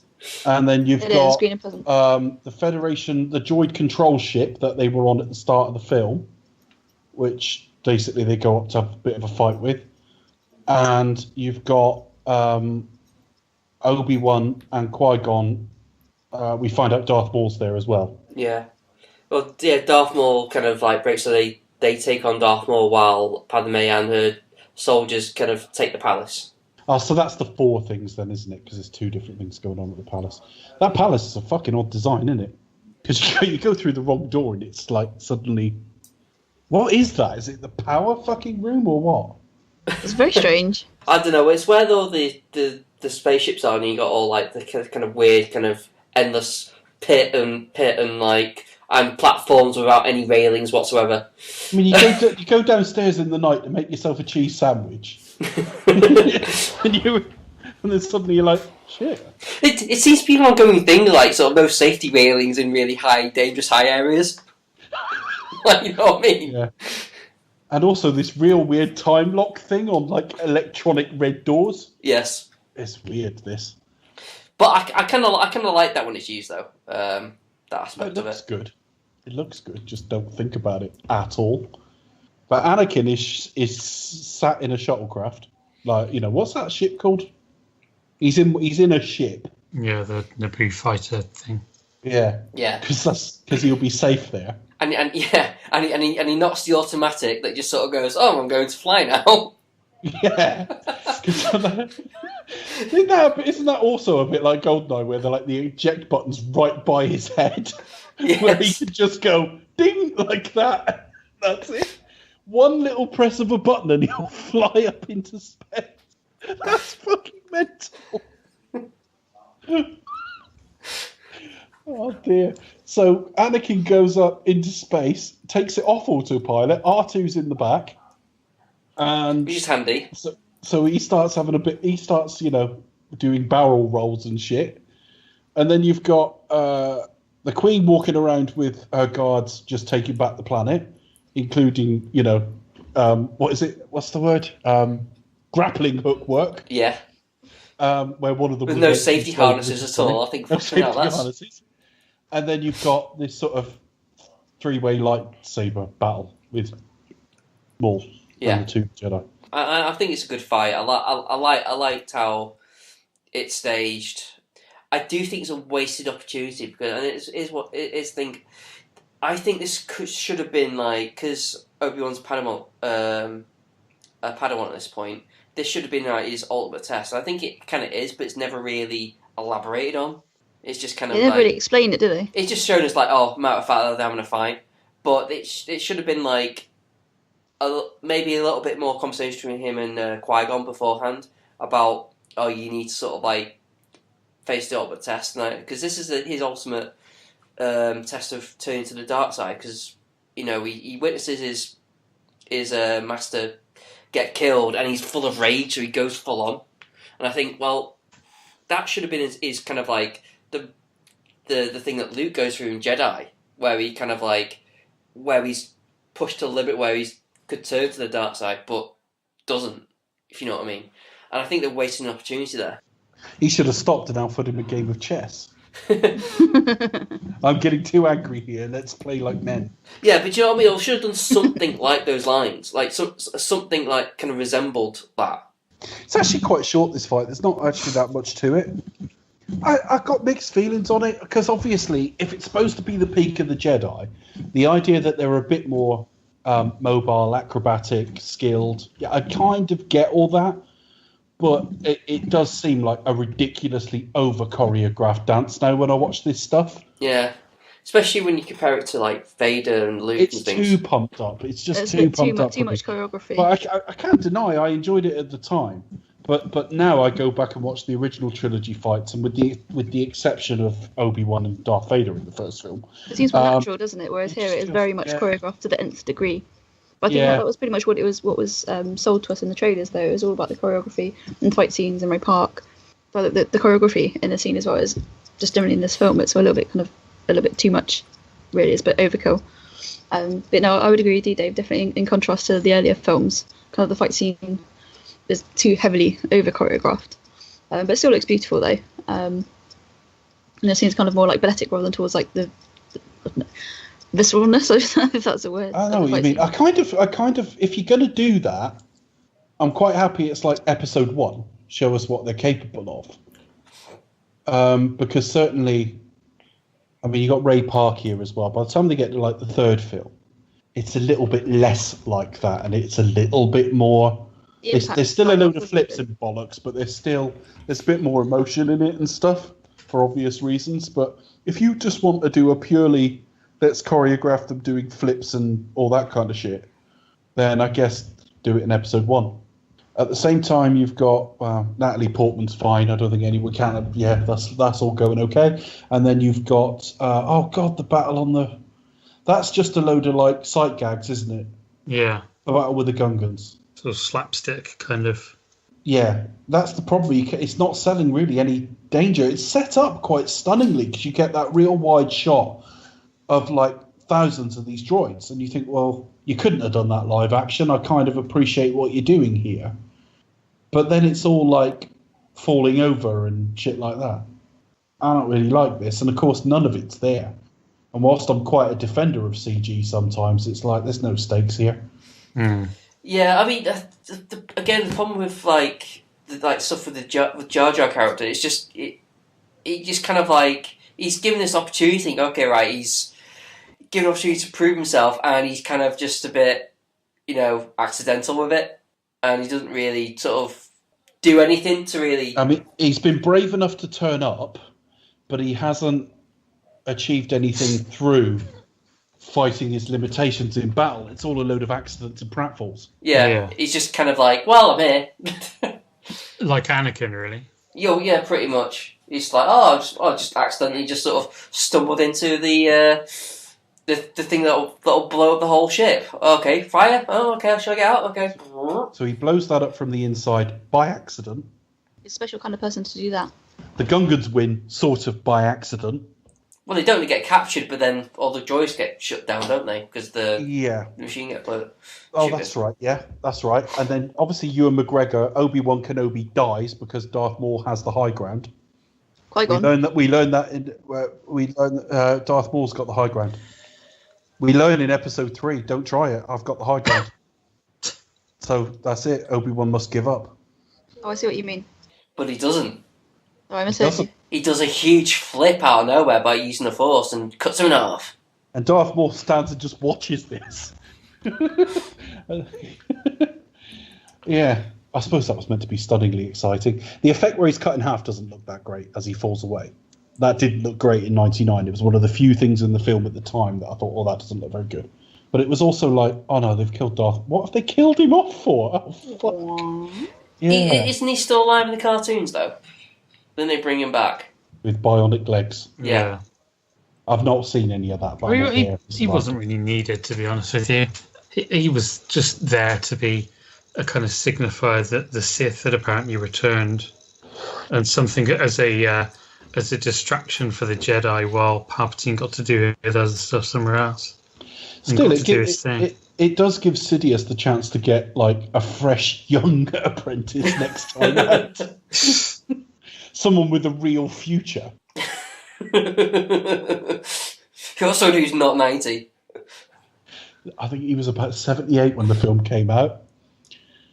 It's just like that was bizarre. I'm always happy to see Christopher Lee, but it was odd. Things was he actually apprentice, or was he kind of like a co-conspirator? I always took it he was his apprentice. I know. I'm entirely not entirely that's sure. The first though. time I've even thought of that. You might be right, but we're told the Sith there's always two, master and apprentice. I know, but what I'm saying is because I think I've got to get into episode 2 now. But wasn't he already a Jedi anyway before he turned? Yes. Yeah, I get the sense they're much more on kind of equal footing than with Darth Maul. Yeah. But he does. Darth Maul is actually an apprentice that he's been training up.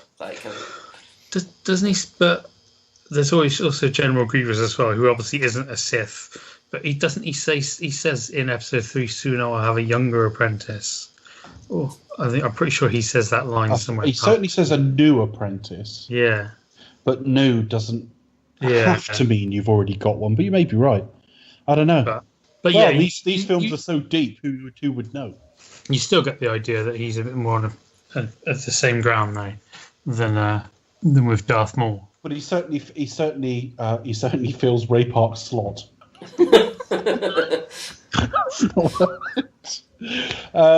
Okay, so they've all won. I think they should go and have a ceremony where they win something as an orb. Some orb. But before what is that? That's like what are they called? These the things you put your hand on with the electricity thing. Yeah, they've got a name, haven't they? Passe is their name. Passe, yes. Yeah. Not actually called Passe, but Of course, Qui-Gon is killed. Qui-Gon's got to be burnt first. Yeah, and because of evil that, players in the series, don't they? and because of that, the Jedi Council go okay, we'll train him then. Since Qui-Gon got killed, we'll train him. Fair enough, but That changes just everything. grudgingly he was trained. This kid was too dangerous to train. Yeah, we'll train him now. I think probably because of what he did with blowing up the ship, that was probably a bit more of a maybe they thought that and thought, okay, this guy does have some power. Yeah, we've seen bad things, and also it's a group decision as well. Yeah, because Yoda's obviously a bit pissed off about it when he speaks to Obi-Wan at the end. Yeah, because he says the council agrees. And also, I mean, it is puppetry. It was augmented. Obviously, it's all CG now, but it was originally a puppet augmented with CG. Wasn't there one shot where he was completely CG? Completely CD. When he was walking, I think when you see him walk, they certainly CG'd legs on anyway. Whether it was all CG, I'm not sure. But the way he was puppeteered, he's slightly storming around by Yoda's standards. He's not. Yeah. And obviously that has become reference for the sort of CG versions that followed. Yoda's not just stood still talking to him. He's like, your apprentice he is, but he's kind of stomping around a bit. It is a bit odd. Charlie's right. It will almost be certainly that A, it's group decision, and B, Anakin has done things since they said no. But you could also look at it like you've just said, Chris, and gone, right, well, there's an experienced Jedi there who was going to train him. But now we've got a freshly minted Jedi who doesn't really know what he's doing by comparison. Yes. I guess they think that he, by killing Darth Maul, which was something that was also based on the Force, using the Force, maybe they see that as his trial, and then also his kind of Obi-Wan's obviously quite resolute. I think it might be just like a way to honour his memory. He's like, okay, well, this is the thing he really wanted to do. We said no. He's died now. We'll honour his memory. Told the Jet Council that Obi-Wan was ready. There's little more I can teach him, he said. Yeah. It's ready to face the trials. Having said that, you could totally lie your way into a promotion here, couldn't you? Darth Maul might have fucking tripped over and just fallen down that shaft. And Obi-Wan's come back going, yeah, I killed him. What happened? Well, I did this leap, right? And I grabbed the sword in midair, and then I swung it. Make me a Jedi. Well done. Yeah, right then. Yeah, there you go. So there's a few scenes in this I quite like. The Qui-Gon on the funeral pyre with the sort of sideways look at Palpatine, I quite like. There's always a master and an apprentice, but which one did we kill? And you think, well, that's clearly not the Emperor. Yeah, and then it's the musical ending, isn't it, where these have a big celebration. Watch your career with great interest. Foreshadowing. Yes. Hey, Anakin, this creepy old man's interested in you. He's gonna watch you. And then the music for the parade is the Emperor's theme from Return of the Jedi.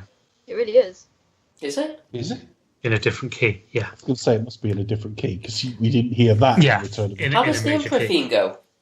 It's of course it is. And this one goes.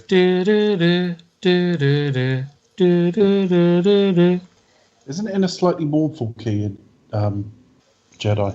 Oh yeah, because it's like a male choir, whereas this is like a children's choir. So you've got children singing the Emperor's theme. Yeah. In major key, where he's really the winner of the whole thing. I'd never known that, noticed it, whatever. That's really quite interesting. Yeah. Well, we had to have something interesting at some point. And also, I think we haven't mentioned it before, but John Williams' Duel of Fates score is pretty good as well. I think that kind of that was part of the build-up because that That's was one of the sort famous favorite that pieces of music. that was released kind of as a single, if you like, and it was on all the sort of music channels. Yeah. So I remember that summer it was being heavily played into the lead up to the film. So I would say Duel of the Fates was actually a big part of the promotion to this film. That might be misremembered. I might find out afterwards it came out after the film or something. No, it didn't. But my you're recollection right. is it was part of the build-up to it. And it was like, that's outstanding. And it remains so. So, yeah, and then we have Brian Brassard standing with Natalie Portman with a big giant globe thing. With a big giant ball. Bloody marvellous! I can't do Brian Brassard, but... The thing is, right, in the first film, when they got medals, as cheesy as I thought that scene was, I get the point of medals. We see veterans every fucking, Remembrance Day wearing versions of medals. Undergraph generator, that was it. I don't... How long ago was that? I was trying to think, what is it called? And there was like an 80s synth band that had the same name. She's been searching balls on Google image search ever since. I knew there was a scientific name for it, and I was just like, what is it? What is it? Honestly, he could have been holding a look-in annual in the air at the end of this, because that just totally didn't matter what Boss Nass was given there. It was just totally like, yay, at the end of the film. Look-in? I still don't know what it is. Yeah, it was a kid's fucking... It's I'm guessing, a gift. I've never heard of that before. Is it from him to Queen Amidala? Okay. Or the other way around, because he says peace. So Okay. it's to signify that the it Naboo and the signifies- Gungans have come together. Yes. It's actually much more clever in idea than it is in execution, because earlier in the film, they're being told what affects one of you affects the others. It's a symbiotic relationship. Yeah. And actually, they've managed to achieve by working together. So, yeah, it does actually make some sense. But at the time, it was like, what's that then? All right, cool. It's almost as if, like, if you had a better director doing this, you would have had a much better film. It's almost... Yeah, it's almost like this. If this had been well written and directed, it would have been a good film. We'd have something special. I think we've unlocked the formula, Chris. Anyone listening now, you can go out and make good films. You'd have thunk it. Our final thoughts. Let's go in another direction. Becca, final thoughts. Yeah, back in '99, I remember quite liking this film upon release. No, 3 out of 5. That's generous. No, I mean it's very much a mixed bag. There is a lot of padding. This one's about 2.25 hours long. It could easily be doing like hour and a half, hour and 20 tops. Clunky dialogue, a lot of basal exposition. The audience smarter than the characters. Liam Neeson stands out. Qui-Gon, Gregor. Just he handles his role quite well. Actually, I do quite like him a lot in this film. Jake Lloyd, bless him. Again, clunky dialogue. We all know what became of him. Some of the CGI, some of it really does work. And the big battle scenes with the droid and the Gungans, I think that does look a little bit, as you say, Dave, plasticine-esque. Takes place on Windows 98 Battlefield. Otherwise, no, there are high points. So obviously, the pod race for me is probably one of the greatest set pieces. Probably one of the greatest chase scenes of recent years in cinema. I think. I actually think it's paced quite well, and it's quite exciting to watch. Epic fight between Darth Maul is just, considering he only speaks like 3 words of dialogue or something, such an iconic character. Ray Park is fantastic. Again, the fight scene towards the end is just utterly breathtaking. And with Duel of the Fates in the background, I think is one of my most favourite pieces of scoring. Up there with the Bond themes, as far as I'm concerned. But yeah, it's just like too many cons outweighing the pros. It's just too good. It's just too good. Bugger. Wait for next week. I can't handle it. It's too good. Just too good a movie. No, too many cons for me, sadly. So, yeah, grudging me 2.5. Probably had that 3 out problem of with 5. Con Air as well. Too many cons. I've never seen that film. It sounds nice. We'll cover it in our Simon West retrospective. Simon West.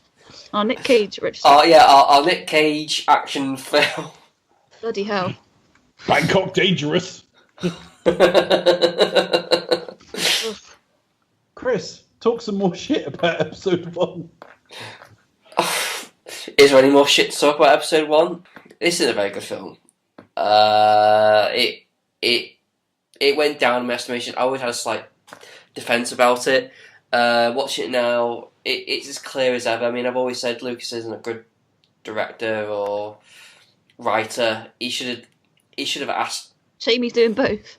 Yeah, well, that's the thing. I think we'll agree that Lucas is as a producer fine. If he's going to sort of provide the story, fine, but get someone else to write the script for you. And for God's sake, man, get someone to direct because didn't you learn from the fans like really relate to when you get other people to direct your stuff. So yeah, it's a bit of a shame this, but I think the damage is done later on a lot more. I think had Clones been a lot better, this wouldn't be as damning. But yeah, no, I think there are things in this that are good, but ultimately it just falls down to just like really, really poor character development, really sort of missed opportunities, and just really crappy dialogue and really stilted performances. I just wish Lucas just wasn't so precious about his franchise and just like trusted other people to help him. Like sort of pick people with better skill sets than him and sort of like, okay, you do this and you do this and I'll do this. But he did offer out to about 4 directors and a couple of writers as well. Did he? Yeah, but they all turned him down. Oh right, so he actually did. What did he actually offer to? Did he actually want someone to direct it for him? Yeah, because at some point Frank Darabont was writing it. He offered it to Lawrence Kasdan. I heard a rumour as well that he offered it to direct to Irvin Kershner, and they offered Spielberg as well and Ron Howard. That was in a very different film. Because there was a time where the final act was completely different in terms of the way it all went, and basically Lucas went to Spielberg and Ron Howard, and they kind of completely recut it, almost, which is why a lot of the music in that section is kind of choppy as well a bit. Late changes. I had heard that. Yeah. I don't think I knew the details of why, but I knew there were late changes to Act 3. And if you are a bit more observant with music than the average film goer. I mean, we hear it, we like it, but if you're a little bit more observant, apparently it doesn't make an awful lot of sense, the scoring and acting in places. I have heard that. I think you may have even said that before, Charlie. Probably, yeah. And if you watch the beginning as well, the documentary, it was probably after that screening they had, where everyone's just like, miserable. Yeah. Like, what the fuck is this? Yeah. I still like it. I still love parts of it. I still think parts of it are amazing. Generally, the parts where there's no dialogue. Although I have a massive liking for the scene where Anakin leaves his mother. Just that whole sequence for me is far and away like just about the best sequence in the film in terms of acting and writing. I think it's just a nice kind of sequence, and it kind of should have put Anakin on a better road than it did. At the end of the day, the whole film is completely unnecessary and didn't need to be made. As it is, it's got bad bits and it's got good bits. I've kind of made my peace with all of it, really. But yeah, really, it's the fact that it didn't need to be made really as it is. It's just Lucas instantly painting himself into a corner, which hugely affects the next two films. I kind of pick up on a couple of things there, Charlie. They used, I'm sure it was on the original DVD release. I'm not sure if it's on the Blu-ray, but there was certainly a TV spot built around that "Don't Look Back." Yeah. And you could almost well up watching it. Yeah, it's wonderful. So I have to agree on that. It captured the look of a bit like Mos Eisley, although Lucas explains in the commentary that Mos Espa, I think it's called, isn't it? It's meant to be a bigger city, and it captures all of that. And I think that gets to a couple of points I really want to make. It feels like a Star Wars film more than what's coming next week and the week after, despite the fact we see clone troopers next week and things that remind us maybe more of the original trilogy. Now, there are visual effects in every shot bar one of this film. The one that it isn't in is like literally a picture of a vent a bit earlier in the film. But it's like a Star Wars film if no one has ever acted before, and it's aimed a bit younger, and no one's proofread the script. The script is purely, all the dialogue is just literally about getting ideas across to each other. So, literally the dialogue is almost all expository. Charlie's right, this film doesn't really need to exist. It's purely the fact that you arbitrarily started at episode 4. So, there's a trilogy to be put in place and where to start and finish that trilogy. I certainly think you have a problem now that Anakin's going to be played by somebody different next week. I think Anakin should have started older.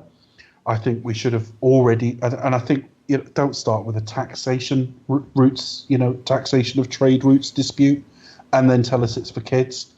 That makes it a very, very totally confused film. What is this meant to be? Who's it meant to be for?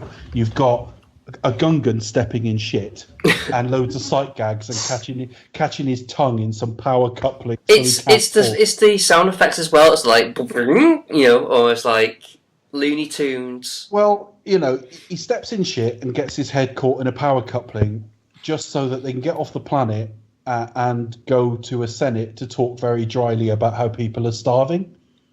Who's that aimed at? So it's a very confused film. It's written by a guy who can't really write, but his head is still almost an embarrassment of riches because, most of this comes out of his head. I know people went and gave him designs to judge, but I mean, he used to go around with a stamp. You see it in the beginning, he walks in to a room, picks the design he wants or says, I want this plus that. He's very picky. Everyone laughs a bit nervously at his jokes, not because he's terrifying, but because he is in absolute charge. And so there's no adversity. He didn't have to earn any of this. He didn't have to compromise any of it.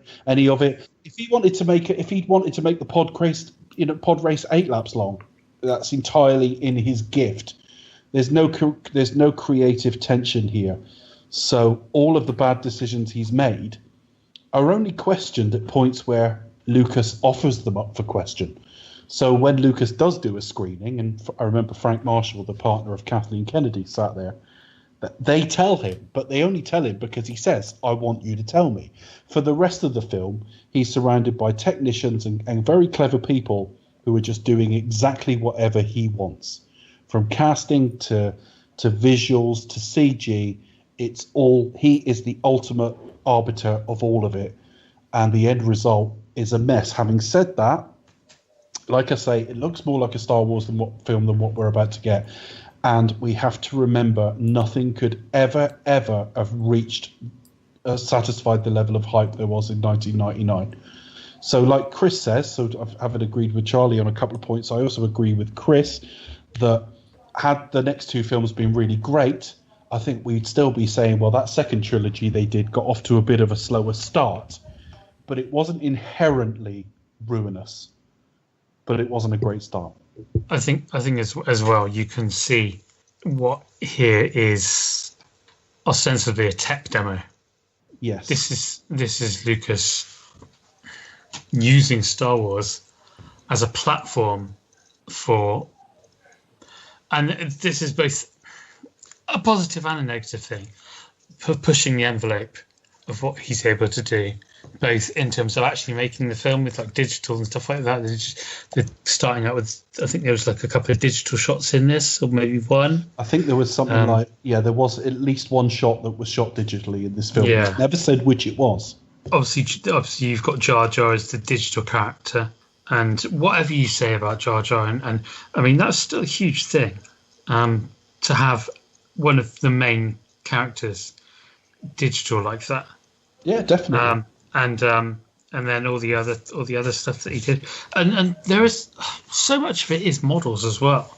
I mean, like the Queen Amidala's palace, you see it from the kind of side where it goes onto a lake or what have you, and there's waterfalls and stuff, and it's a model with the waterfalls are made with salt, and there's probably a lot of stuff that people just don't. Again, because this film has had a bit of a stigma on it with the CGI, and that was always one of the big criticisms. So that there are some like beautiful aspects of it as well. I do think it doesn't look as fakey as what's coming, Becca. Oh yeah, no, it really doesn't. I mean, elements, if you tell it with us, he does look a bit wobbly and everything. But there are some. I mean, I just as think, much as we complained about having this film being too busy and seeing too many like alien creatures. Some of the worlds and planets that we see throughout the series are utterly breathtaking. I wish they were real. They're so beautiful. Naboo's are beautiful. Really beautiful. Everything Naboo's beautiful all the way through the series.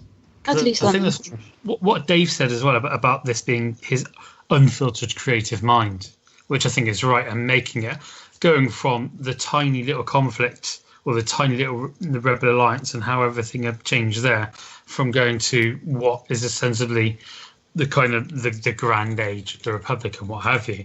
I think just people just don't necessarily realise how much of it is not CG or is a model element. Yeah, I think the point I was going to make on that, Charlie, is that I do wonder if it backs up your whole tech demo sort of thesis on this that you've said before a few times, that I think they've almost shot themselves in the foot when it came to the extras, because they've emphasized Lucasfilm. That would have been the beginning was a Lucasfilm approved unshot extra, and they have focused on how much they could do digitally. In the every time you see the actors, they're stood surrounded by a sea of blue or green, and that's it. And you can understand that in '99, it's so that when you put the finished product in front of investors or anything, they'll go, shit, you can do all that from nothing. Whereas it would have looked old school to show all the models that were being made. And it's like I say, it's the same with the pod race. The crowd there, yes, when they're walking across the track from up in the sky, those are digital, but the actual stands were practical. Yeah. And I mean, I think it all started with the special editions, really, because I think the special editions was his tech demo for doing the prequels. Let's prove I can do this. And again, it goes from I need to fix these things that have been bugging me since I made the film to I can do this, I can do this, I can do this, I can do this. Yeah, I know, but he changes things. He changes things between the whole week. We'll get it next week as well. There'll be shots that were a little different in the cinema release and so on. Yeah, we haven't even gone into like all the inconsistencies with the original films in terms of story and stuff like that. And I'm sure we can, get to that as we go through them. I know not necessarily specifically to the Phantom Menace, but they are all the way through. Yeah, and they are problems. Like Yoda training Obi-Wan and things like that. I know, and it would have been also, and that's another reason it would have been much more sensible to start in this time. Yeah. With an older Anakin, because that broken down old man at the old end of Jedi is not very old. No. He's only in his 40s. But there you go. I still feel underinformed, folks. Yes. Do we need some fun facts to... No, I think we need some star facts, Chris. Oh, okay. That's a shame. I've only got fun facts. Oh, all right then. We'll make do with some of they. I had Ewok facts last week. Chirp. Witcher. Yep. I could have some Gungan facts this week, maybe. Moi. What else can I say? Misa got fun facts. Extraordinary. How about some racist stereotypes to fit the theme of the film? Fun fact number 1, Watto is voiced by Andy Secombe, married to former Bond girl, Caroline Bliss. That's right, that's not right. That's the wrong Bond girl. Which Bond girl was it? I wrote down the wrong name. I thought you were going to say Caroline Cossey. Oh, no, they... I thought, surely not. Could be. Well, it could be now. Yeah, Is it Bruce something or other? Yeah, that famous Bond girl, Bruce. No, I can't think what it's called. Oh. Okay, so your fact is the voice of Watto's married to someone who's something to do with the Bond series who may have tits. Yeah. Possibly. Yes. What, Cubby Broccoli? Roger Moore. I got the wrong person's name. Is he any relation to Yeah, he was married to Caroline Bliss. This is my fun fact, right? After all that, she got the fact right. Yeah, son of Harry Secombe. Yeah, I couldn't pronounce his name. Yeah, it's actually there we go. Fun fact fix related to Caroline Goonies. Bliss. Goon Show. Maybe we could do it in a silly voice. What's the Well, time? you I don't know. I could got it sing written down direct somewhere. to camera from a Songs- grass songs virgin of speaking. praise. Yeah, highway, yeah. Fun fact number 2, Darth Maul is yeah. voiced by Peter Serafinowicz. Due to his accent, maybe, I don't know. Fun fact number 3, Anthony Daniels, Kenny Baker, Frank Oz, and arguably Ian McDiarmid are the only returning actors to reprise their roles from the original trilogy. Fun fact number 2, British actors Richard Armitage and Dominic West have walk-on roles, like before they were, well, obviously Dominic West was quite famous, but Richard Armitage, before he was famous, can be seen as palace guards. Was Dominic West famous then? No. It's kind of famous. I think he's been like bit parts and things like that, so... Oh, hugely famous. I've been a fan of his for quite a long time. He played waiter number 3. Very famous. But no, it's just kind of like, before they were mildly famous. About Because 3 Richard years Armitage is before the now, wire. like, huge, so... He's massive. Well, no, like, I don't know, he's kind of, since being in Oakenshield, his kind of star quality has gone... Oh, Yeah. him. I thought you were talking about No, not Dominic West. West. VJ Armitage. Yeah, VJ Armitage. You just play with your asp. Right, that was fact 3, Becca. You announced it wrong. You said it was 2. Oh, sorry, that was fun fact number 4, actually. No, that was 2. 3, wasn't it? Wasn't the first one? Wasn't the first one that Number bloke one's was married to also- number someone we 2, Darth Maul promised? being voiced by Peter Serafinowicz. Serafin and Winowich. Oh, yeah, Yeah. then the one about... Yeah. Number 3, about the 3 actors, arguably 4, reprising their roles from the original series. Number 4, actors before they were famous. And number 5 other cameo roles include Oric Davies, Sophia Coppola, who we mentioned earlier, and Rick McCallum. Yeah, Rick McCallum doesn't really surprise me, given he was like on set. Well, no, it's kind of like a Hitchcock cameo, isn't it? Pretty much. Yeah, isn't him and Ben Burr at the end or something? Yeah, they pop up. You can just tell because they got they're wearing massive hats, like wide brimmed hats. Didn't Warwick Davis also play like a young Greedo as well? Yeah. Yeah, I don't think it's meant to be Greedo, but it's the same. It was cut out. Oh, there was Yeah. a deleted scene where he had a fight with, Greedo, I think it's Ended up on the cutting room floor. Yeah, and it was a ridiculous mask 'cause it was just the same kind of size as the actual Greedo mask on it. They're obviously born with their heads full size, and then the rest of their body slowly follows on afterwards. Yeah. Well, it was a bumpy ride, but I have to say that's fun, folks. So where can you find us on social media? You can find me at the Pasty Kid 1976 on Twitter, although I will largely be taking October off. There's an incentive for you. So write to me next month, folks. If you enjoy your social media holiday. I'm having a social media holiday, except for the podcast. Are you still going to be on Philipflix as well? I'll still do all my podcasts. Good. You can find me at Cinematronics on Twitter. Even though I actually don't tweet that much, so I might as well be on a fucking holiday. I'm really glad we did social media tonight. You can write to me there, but I'm not there. You can write to me, but I don't write fuck all. Charlie!